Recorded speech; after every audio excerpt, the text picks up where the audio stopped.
Hello guys, আসসালামু আলাইকুম। তো সবাই কেমন আছো? আশা করি সবাই অনেক অনেক ভালো আছো।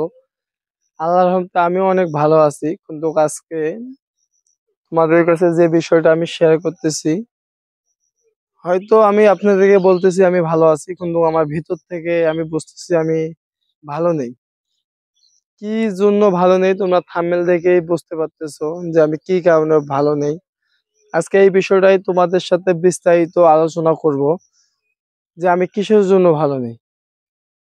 হয়তো অনলাইন প্ল্যাটফর্মে অনেকেই এসেছে, অনেকেই চলে গেছে। আমি দীর্ঘদিন ধরে ইউটিউব প্ল্যাটফর্ম, যে ইউটিউব, এই জার্নিটা আমি করতেছি এবং ফেসবুকেও কাজ করতেছি। ইউটিউব জার্নিটা আমার অনেক অনেক দিন থেকে করা। ফেসবুকে সেরকম একটা বুঝতাম না, ইদারিং ফেসবুকে আসা। কিন্তু ইউটিউব জার্নিটা আমার লং জার্নি। ইউটিউব জার্নিটা আমি প্রায় আমি যখন আমার লাইফে আমি জিএসসি পরীক্ষা দেই, ওই সময় আমার লাইফে আমি ওই ইউটিউবটা আমার জীবনের একটা আহ পাশাপাশি নিয়েছিলাম যে আমি ইউটিউব থেকে হয়তো কোনো কিছু করব, হয়তো ভালো কিছু অর্জন করব। এইরকম নিয়ে আমি একটা স্বপ্ন আগাইছিলাম। সেটা আল্লাহর রহমতে আমি ওই স্বপ্নতে অনেক দূর আগাইছিলাম। অনেক, প্রায় 5-7 বছর থেকে ইউটিউবটা যখনকে আমি স্টার্ট করি, মানে শুরু করি, হয়তো ইউটিউবে আমি অনেক পরিশ্রম করছি, অনেক কষ্ট করছি। কষ্ট করার পরে আমার যে প্ল্যাটফর্মটা, সেটা 10,000 একটা পরিবারের, প্রায় 10,500-এর পরিবার একটা করেছিলাম। আর যে 10,500 আমি পরিবারটা করেছিলাম অনেক কষ্টে, অনেক তিলে তিলে। যারা এই ইউটিউব প্ল্যাটফর্মে যারা আছে, যারা এই বিষয়গুলো নিয়ে কাজ করে, তারাই একমাত্র কষ্টটা ফেস করে যে একটা ভিডিওর পিছনে কতটা শ্রম দেওয়া লাগে, কতটাই কষ্ট করা লাগে, কতটাই মানে কাজ করা লাগে। একটা স্ক্রিপ্ট বানাইতে গেলে অনেক মেধা লাগে। তো আমি বুঝলাম না যে আমার কি সমস্যা ছিল। তো ইদানিং আমাদের ছোট ভাই ব্রাদার, যেগুলো বাড়ির আশেপাশে যেরকম নিজস্ব ভাই ব্রাদার, চাচাতো ভাই ব্রাদার আর ছোট ভাই ব্রাদার, এদেরকে নিয়ে ভিডিও বানাইছিলাম। অনেক একটু ফানি টাইপের ভিডিও বানাইছিলাম। তো আমার জার্নিটাই ছিল ফানি টাইপের, এই জন্য আমি ফানি টাইপের ভিডিওটা বানাইছিলাম। কিন্তু ইউটিউব ক্যাটাগরি, মানে ইউটিউবটা তে যে ভিডিওগুলো আমি আপলোড দিছিলাম, মানে রিসেন্টলি আমার 2টা ভিডিও, মানে যে 2টা ভিডিওতে একটু ভালো রেসপন্স পাইছিলাম, ওই ভিডিওটা ইউটিউব আহ, হয়তো তারা নেগেটিভ, হয়তো আমি বানাইছি ফানি ভাবে, কিন্তু ইউটিউব নেগেটিভ ভাবে নেওয়ার কারণে এই ভিডিও 2টাতে গাইডলাইন স্ট্রাইক দিয়েছে। এবং একটা না, একে একে 2টা আমাকে গাইডলাইন স্ট্রাইক যখনকার দিল, হয়তো আমার চ্যানেলটা অনেক রিস্কে পড়ে গেল। আর যেরকম রিস্ক বলতে, হয়তো আমি আমাকে এই প্ল্যাটফর্মে আর দেখতে পারবেন না, আমার হয়তো আর ফানি ভিডিও গুলো আর দেখতে পারবেন না।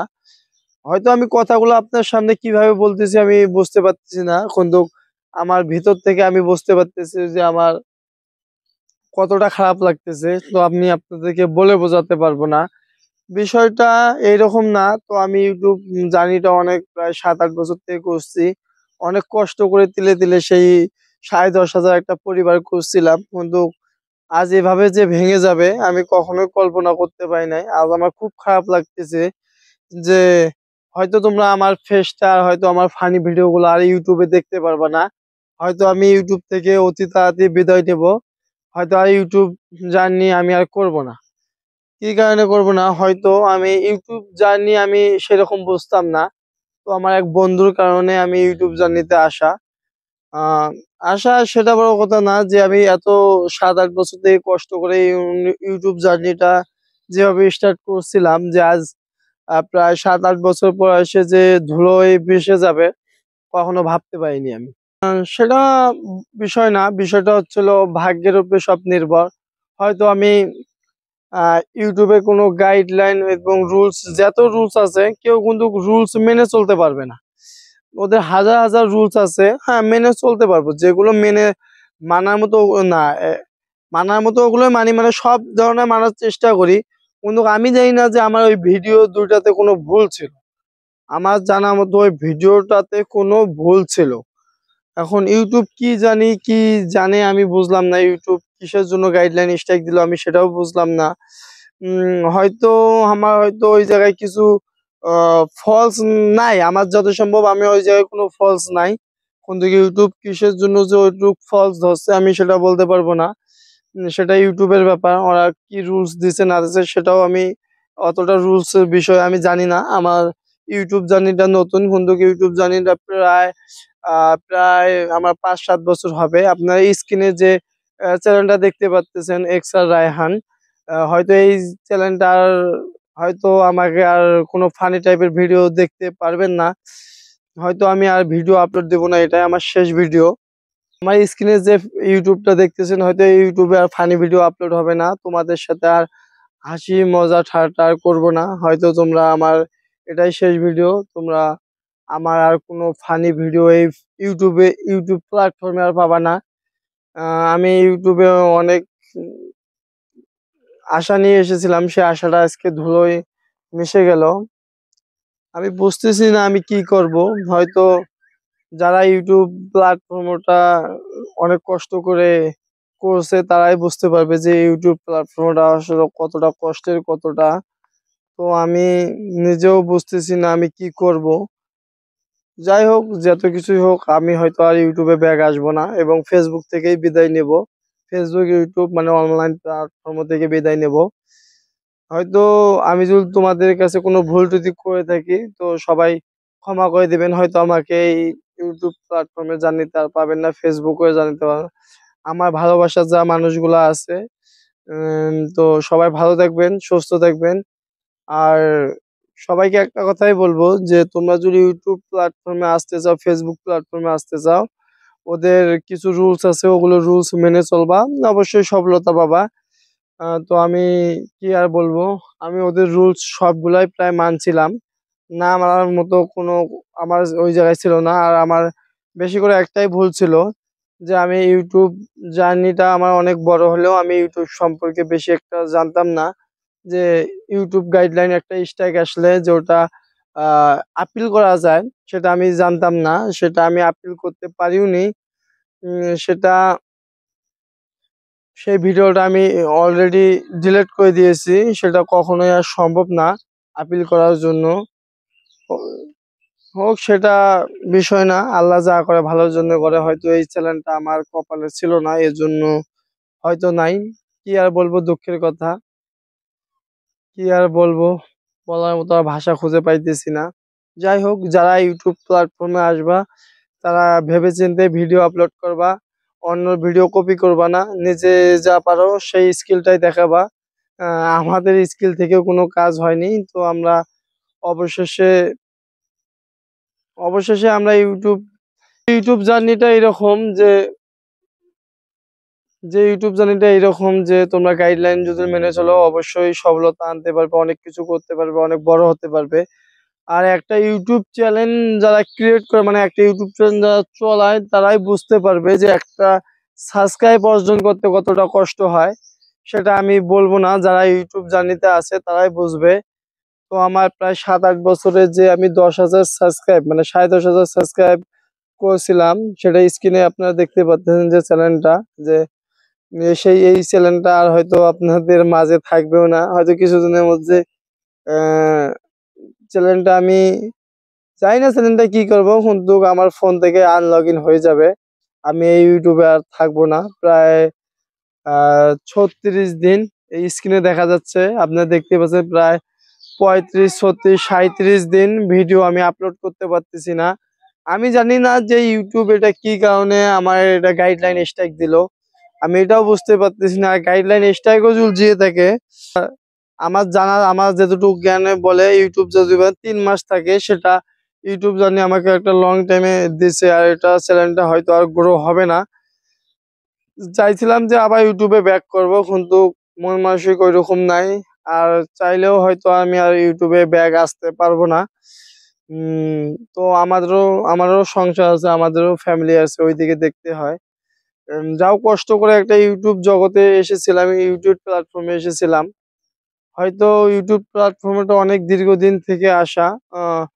আমি প্রায় ইউটিউবটা ছেড়েই দিছিলাম যখন কি আমার 3,000 2,500 সাবস্ক্রাইব ছিল। ওই জায়গায় আমার অনেক ভাই ব্রাদার হয়তো ওরা আমাকে আশ্বাস দিয়েছিল যে রায়হান তুমি আগাই যাও, আমরা তোমাদের পাশে আছি। ইনশাল্লাহ ওই ভালোবাসায় আবার ইউটিউব জার্নিটা ধরছিলাম। ধরতে ধরতে 10,500 পরিবার করছিলাম, কিন্তু 10,500 পরিবার করেও কোনো রেহাই পাইলাম না। ইউটিউব গাইডলাইন আমাকে স্ট্রাইক দিয়ে হয়তো স্ট্রাইক দিছে, সেটাও আমার দুঃখ নাই। কিন্তু ইউটিউবটা যখন টার্মিনাল করে দিছে তখনকার মানে আমি আর কি বলবো, বলার মতো ভাষা নাই। হয়তো আমাকে ফেসটা দেখতেছেন আমি হয়তো হাসি খুশি আছি, কিন্তু ভেতরটা আমার কিভাবে চলতেছে সেটা আমি জানি। আর যাদের একটা চ্যানেল হারায় তারাই জানে। আমি এই জায়গায় আর বেশি কিছু বলবো না। আমি একটাই উদ্দেশ্য করে কথা বলবো, যারা নতুন ইউজার আছো, যারা নতুন ইউটিউব প্ল্যাটফর্মে আসতে চাইতেছো, তোমরা একটু ভেবে চিন্তে ভিডিও আপলোড দেবে। এবং ওদের যে রুলস গুলো আছে, যেরকম আমি ওদের রুলস মেনে চলছি, কিন্তু মেনে চলেও কোনো রেহাই হয় নাই। জানি না আমার ইউটিউব কোথায় ভুল ধরছে। আমার জানা মতো আমার ইউটিউবে কোনো ফল্ট ছিল না। হয়তো ইউটিউব কোথায় ফল্ট হচ্ছে সেটাও আমি জানি না। হয়তো কি আর বলবো, দুঃখের কথা। হয়তো আমি আর মানে আমার যেটা বলার মতো আর ভাষা নেই। আমি আর ইউটিউব প্ল্যাটফর্মে আসবো না। তোমরা আমাকে আর ইউটিউব প্ল্যাটফর্মে পাবা না এই জন্যই যে একটা চ্যানেল ক্রিয়েট করতে অনেক কষ্ট হয়। আমি চাই না আর ওই কষ্ট করে ওই প্ল্যাটফর্মে আর আসবো। কিসের জন্য আসবো? তোমরা যা যা চ্যানেল আছে তা আমরা বুঝো যে একটা চ্যানেল গ্রো করতে কতটা সময় লাগে, মানুষের মন জোগাইতে কতটা সময় লাগে সেটা আমি জানি। যারা চ্যানেল চালায় তারাই জানে। কিন্তু এইভাবে আর সময় দেওয়ার মতো আমার সেই বয়সটা হয়তো দিন দিন কমে যাচ্ছে। এই যে আমি প্রায় 7 বছর থেকে জার্নিটা করছিলাম, এই জার্নিটা হয়তো আর পাবো না। অনেকজনে বলবে যে ভাই ব্যাগ আসেন, আমি আবার আপনাকে সাপোর্ট করব সেইভাবে। আর ভাই 10,500 প্ল্যাটফর্মটা একটা কষ্টের একটা অর্জন। তোমাদের ভালোবাসায় আজ আমি এতদূর পর্যন্ত আসছিলাম। আজ আমার সেই চ্যালেঞ্জটাই ছিন্ন ভিন্ন হয়ে গেল। আর কিভাবে ব্যাগ আসি বলেন? চাইলেই তো আর ব্যাগ আসা যায় না তা না। আপনারা চাইলেই কি আমাকে মনে করেন প্রায় 5, 7, 10 দিনের মধ্যে 10,000 পরিবার করে দিতে পারবেন? কখনোই পারবেন না। এজন্য হয়তো আমি আর এই ইউটিউব জগতে থাকতেছি না। ইউটিউব জগৎটা আমার অনেক শখের ছিল। আর যদি আমি ইউটিউব জগতে আসিও, কখনো যদি আসিও, হয়তো তোমাদের মাঝে ভিডিও পাবা। আমি এই মানে ইউটিউব জগতে যদি আসি অবশ্যই তোমাদেরকে জানাবো। যদি এই ইউটিউবটা থাকে এই ইউটিউবের মাধ্যমে জানাবো। তো আমাকে গত 36 দিন থেকে ভিডিও আপলোড দিতে পারতেছি না, লাইভ করতে পারতেছি না। মানে আমি আর কি বলবো, আমার ভিডিও বানার মন মানসিকতাও অনেক নষ্ট হয়ে গেছে। এই জন্য আমি আর হয়তো এই প্ল্যাটফর্মে থাকতেছি না। আমি তোমাদের মানে 10,500 যে সাবস্ক্রাইবার আছে তাদের উদ্দেশ্যে একটা কথা বলতেছি যে আমার যত ভালোবাসা মানুষ আছে তাদের যদি কখনো আমি ভুল ত্রুটি করে থাকি অবশ্যই আমাকে ক্ষমার দৃষ্টিতে দেখবেন। হয়তো আমি আর এই প্ল্যাটফর্মে আসবো না। আমি আর কি বলবো, আমি মনে করেন পারতেছি না। আমার হয়তো আমি কথা বলতেছি যে আপনাদের সাথে কিভাবে সেটা আমি বুঝতেছি না। আমার ভিতরটা এতটাই যে মানে আমি কি বলবো, বলার মতো ভাষা নেই। হয়তো আমাকে অনেকজন সান্ত্বনা দিচ্ছে যে তুই আবার ঘুরে দাঁড়া। আমি আর ইউটিউব প্ল্যাটফর্মে আসবো না ভাই। আমার যে স্বপ্নটা ছিল আর স্বপ্নটা সব ভেঙে চুরে চুরমার মাটির সাথে মিশিয়ে গেল। আর কি বলবো, বলার মতো আর কোনো ভাষা নেই। তো আমার ইউটিউব কর্মটা যখন টার্মিনাল করছে ওই চ্যানেলটা হয়তো আর গ্রো হবেও না। কি আর বলবো, হোক, যেটা কপালে ছিল ওটাই হবে। বলার মতো আমার আর ভাষা নেই। আর তোমরা যাই হোক, তোমরা যে যার মতো কাজ করতেছো, ইনশাল্লাহ তোমাদেরকে আমি সাপোর্ট করব। তোমরা আগাই যাও। তোমাদেরকে বলবো না আমি হতাশ হয়েছি থেকে যে তোমরাও হতাশ হবে, সেটা না। তোমরাও হতাশ হওয়া যাবে না। আর তোমাদের যদি চ্যানেলে এরকম যদি সমস্যা হয়ে থাকে আবার চ্যালেঞ্জ করবো, আবার কাজ করবো, আবার আগাবা। কিন্তু আমি হয়তো আর এই প্ল্যাটফর্মে আসবো না। আমি বুঝতেছি যে 7 বছর আমি যে সময়টা দিয়েছি সেটা অনেক একটা সময় দিয়ে ফেলেছি। সেটা আমি চাইছিলাম যে আমি হয়তো এটা একটা আমার জীবনের সাথী করব, কিন্তু হলো না। তোমরা ভালোবাসা মানুষরা আমাকে অনেক অনেক সাপোর্ট করেছো, অনেক ভালোবাসা দিয়েছো, সেটা নিয়ে আমার কোনো কমতি ছিল না। কিন্তু ইউটিউব যে কি বুঝলো আমি সেটা বলে বোঝাতে পারবো না। উম, তো আমার একটা ভিডিও ছিল নাতি আর ছিল দাদার, নাতি দাদার একটা ভিডিও ছিল, ওটাতে গাইডলাইন একটা স্ট্রাইক করছে। সেটা অনেক দিন তো তোমরা স্ক্রিনে দেখতে পাচ্তেছো, যে স্ক্রিনে যে দেখতে পাচ্তেছো এটা অনেক একটা লং জার্নি দিছে, প্রায় 1 বছরের মতো। সেটা হয়তো 1 বছর পরে আমি হয়তো আর এই চ্যানেলটা গ্রো করতে পারবো না, হয়তো ইউটিউবও আমার ভিডিওগুলো তোমাদের মাঝে নিয়ে যাবে না। আর দ্বিতীয়ত হচ্ছে হলো আরেকটা যে স্ট্রাইকটা দেখতেছো, এটাও ইউটিউব, মানে আমি একটা ফানি টাইপের ভিডিও বানাইছিলাম, ইউটিউবটা একটু খারাপ খারাপ দিকে নিয়েছিল। আমি হয়তো গাইডলাইন হিসাবে কিছু একটা বুঝতাম না, এখন যা বুঝলাম, যে ধারণাটা নিলাম, ওইটা আপিল করলে হয়তো ইউটিউব আমার জানি, মানে ইউটিউব হয়তো স্ট্রাইকটা তুলে নিত। কোনো না বোঝার কারণে আমি ভিডিওটা ডিলিট করছি এই জন্য। কিন্তু আমি ওটা আর আপিল করতে পারতেছি না, আপিল করার কোনো অপশনও নাই। এজন্য আমি কি আর করব, করার মতো কোনো কিছুই নাই। কোনো ধরনের আর ওয়ে নাই যে ইউটিউবটা আবার আগের মতো করব। তো তোমরা যারা ভালোবাসার মানুষ আছো, ও একটা কথাই তোমাদেরকে বলবো, তোমরা আমাকে ভুলে যায় না, মনে রাখিও। হয়তো হয়তো আমাকে ইউটিউব প্ল্যাটফর্মে পাবা না, কিন্তু তোমরা আমার কলিজার ভিতরেই আছো, থাকবা, সারা জীবন থাকবা। তো হয়তো আমাকে ইউটিউব প্ল্যাটফর্মে আর পাবা না। হয়তো ফেসবুকেও যারা রেগুলার আমার ভিডিও দেখে, হয়তো ফেসবুকেও আর আমাকে দেখতে পারবো না সচরাচর। তো আমি ইউটিউব প্ল্যাটফর্ম ও ফেসবুক প্ল্যাটফর্ম থেকে বিদায় নিব। হয়তো আমাকে আর দেখবেন না, যা আমার ভালোবাসার মানুষগুলো আছে। হয়তো তোমাদের অনেকেই মন খারাপ হবে। মন খারাপের এই জায়গায় কিছু নাই। তোমরা জানো একটা চ্যানেলের প্রতি কতটা কষ্ট হয়, কতটা গ্রো করতে কতটা পরিশ্রম দেওয়া হয়। তোমরা জানবা না, আমার একটা ভিডিও আছে, আমি এমনও ভিডিও আছে রাত 2টা 3টা পর্যন্ত এডিট করে ঘুমাইছি, প্লাস তারপরের দিন সকালে কাজে গেছিলাম। তোমাদেরকে বিনোদন দেওয়ার জন্য অনেক কষ্ট করছিলাম। হয়তো হয়তো আল্লাহ আমার এই কষ্টটা সয় নাই। কি আর বলবো, দুঃখের কথা। দুঃখের, তোমরা জানো অনেক জার্নি হোক, সেটা বিষয় না। বিষয়টা হচ্ছে তোমাদেরকে একটা আমি সাজেশন দিচ্ছি, যারা কাজ করতেছো নিয়মিত কাজ করো, আমার ভিডিও দেখে কাজ করা বন্ধ করবে, সেটা তোমাদের ভুল ডিসিশন। তো আমি একটাই বলছি, আমার যে 10,500 সাবস্ক্রাইবার আছে, তাদের মধ্যে যদি কোনো ভুল ত্রুটি করে থাকি, আমার ভিডিও যারা যারা দেখেন এবং আমি যাদের কাছে যদি ভুল ত্রুটি করে থাকি, অবশ্যই আমাকে ক্ষমার দৃষ্টিতে দেখবেন। হয়তো আমাকে আর এই ইউটিউব আর ফেসবুক প্ল্যাটফর্মে পাবেন না। আহ হয়তো এই ভিডিওটা আমার শেষ ভিডিও। সবাই ভালো থাকবেন, সুস্থ থাকবেন। আল্লাহ হাফেজ।